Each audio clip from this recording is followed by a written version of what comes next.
Hello Internet, nice to see you. Today we're gonna do the prohibited, the unholy. We are gonna mix sharps and flats. I thought it was bad form to mix sharps and flats in the same key signature.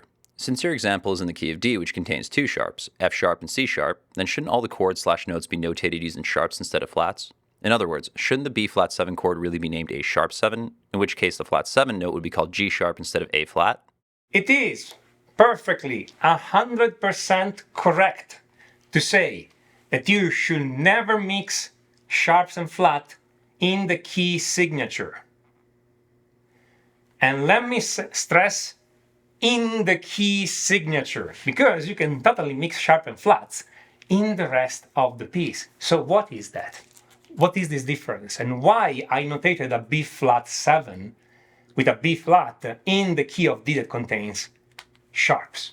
Well, what's a key signature? That's the first important question to ask, because if we want to know why we should not mix sharps and flats in the key signature, we need to make sure we know what is a key signature. A key signature is this. It's, let's say you have a score. Many of you don't know how to read music. Many of you do. No problem. A score is those 5 lines, looks like a tablature. Okay, and there are some strange signs like this in front. This tells me how the notes are here. And then I typically have some sharps and flats around here. That's the key signature. In the key of D, I'll have a sharp here on the first line and a sharp here on the first line on top is actually the fifth line, and a sharp here on the third space. This tells me that every F, a note notated here would be an F, okay? Every F would be a sharp, and every C, because a note notated here would be a C, would be sharp. This tells me we are in the key of D. It's a bit of a cumbersome system, honestly, but once you get used to it, it's very useful and very intuitive. Again, once you get used to it. This is the key signature. What this is telling you in practice is this. When you spell out the notes of a bass scale, meaning major scale or minor scale in their natural forms, you're going to use only sharps and flats. And you're going to use only one letter per note. So, D major, it's D, E, F sharp, G, A, B, C sharp, D. You notice that I'm using only one letter per note. I'm not using letters twice and jumping letters. I'm not calling it D, E, G flat, G. Because then I'll be using G twice. And I would never use F. Okay? So, if you start mixing sharp and flats, this is what's going to happen, and this is going to mess up the whole thing. Now, why we're using the letter only once and why we're never mixing sharps and flats? Because if you do things this way, when you start thinking later about harmony, a number of problems are solved simply by spelling the chord in the right way, and the notation does the thinking for you. Okay? And in future, I'm going to show you some of those problems. Maybe not today because they're a bit more complex, but if you learn to spell things correctly, this helps a lot when you think about harmony. So whenever you spell a scale, it's only sharps in its or only flats. Again, in its base form, in its basic form, natural form. Now, if later though, when I write my music on the score, I want to alter some notes, then I can alter them using sharps or flats freely. Because we are not in the key signature anymore. It is unholy to mix sharps and flats in the key signature, but it's totally permitted to mix them later in the score, in the piece of music. Okay?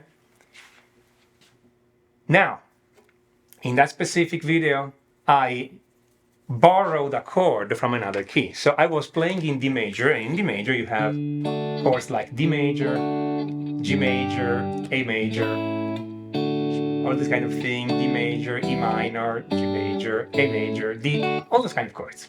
You know the key of D major.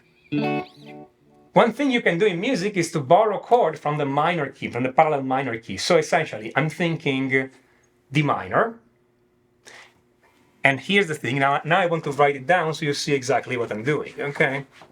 If I'm in the key of D major, my notes are D, E, F sharp, G, A, B, C sharp. My chords are D major, E minor, F sharp minor, G major, A major, B minor, C sharp diminished, my triad, of course, okay? It is customary, it's a tricky music, when you're playing in D major, that you can borrow chords from the minor key. Okay, the parallel minor key, meaning the key with the same root. So D minor. In D minor, my notes are D, E, F, G, A, B, flat, C. That's the natural minor. And my chords are D minor, E diminished, F major, G minor, A minor, B major, C major. My triads, okay? Since I'm borrowing this chord. What does it mean borrowing? I'm playing a chord progression here, and at a certain point I'm playing this chord. It will sound wonderful. Let me do it. D major, say G major, then B flat, then A. I can put this anywhere. I can play D major, then B flat immediately. Okay, so D major, B flat, then G, A. I can do this in any way. I'm just playing a chord progression in D major, whatever is my chord progression, and occasionally I'm putting a chord from D minor. I have to spell this chord as a B flat because I am borrowing it from D minor, and D minor is spelled with a flat. Simple as that. But again, this is not in the key signature here, so I'm not doing anything forbidden, okay?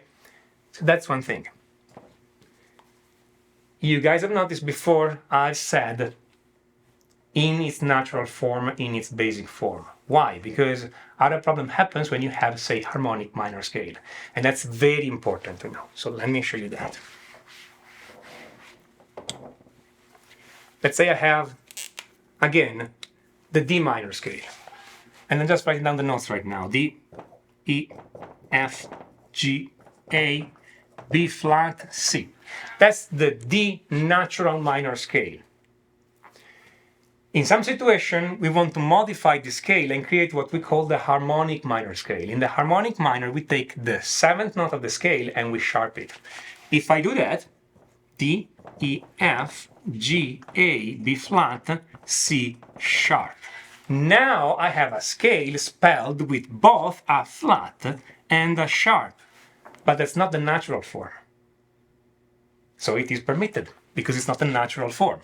I cannot do this here for major, minor, or natural minor scale, but I can do it with other scales. I have to do this because the only other alternative, I mean, if I don't use these, I will have to call this D flat, and my D letter is already occupied here. Otherwise, I could keep this as C sharp and call this A sharp, but the A is already occupied here. If I want to use all the letters once and only once, I need to use both a sharp and a flat. Okay, and I want to use all the letters once and only once, again, because this solves a lot of problems later in other situations in music theory when you write music. So, it's permitted. Now, am I using these in the key signature? No, and that's the thing, because if I want to write a piece in D minor, first of all, I cannot write a signature in D harmonic minor. The signature is going to be simply the signature of D minor, which is a single flat on the B line. That's the signature of D minor and also the signature of F major. Again, it's a conversion system, there's a bit of confusion. Okay? When I write a piece here, then I will have to write every single note, and whenever I hit my C note, I will have to sharp it in the score, not in the signature. Nobody will ever put a sharp here in the signature, okay? Because it's confusing. Because again, it's a cumbersome system. We don't have to make it more confusing. So it is not permitted, for very good reasons of clarity, to mix sharp and flat in the key signature, which is this part here. But after the key signature, you can do whatever you want, and you can put all the sharps and flats you want, regardless if there was sharps or flats here. So the commentary is perfectly correct, but the confusion comes from the fact that it wasn't clear on exactly what the key signature was, and he had good reason for not being clear, because those things are not really explained very clearly in music theory books, unless you go from the very basics, and yeah, it's not very clear to most people. So here's the explanation. Okay, here's what to do. Now, that said, the important thing is not so much the score. The important thing is that you know how to spell your scale, regardless if you write them on the score on your tablature, etc., etc. If you spell the notes this way, if you spell your scale this way, every letter used once and only once, you're never going to have any problem when later you're going to find the chords, borrow chords, modify chords, try to substitute the chords, and all those kind of things. Okay? The notation then takes care of itself. It seems complex, but again, spell it right and it will serve you well. And then if you want, that's a very theoretical advice if you want.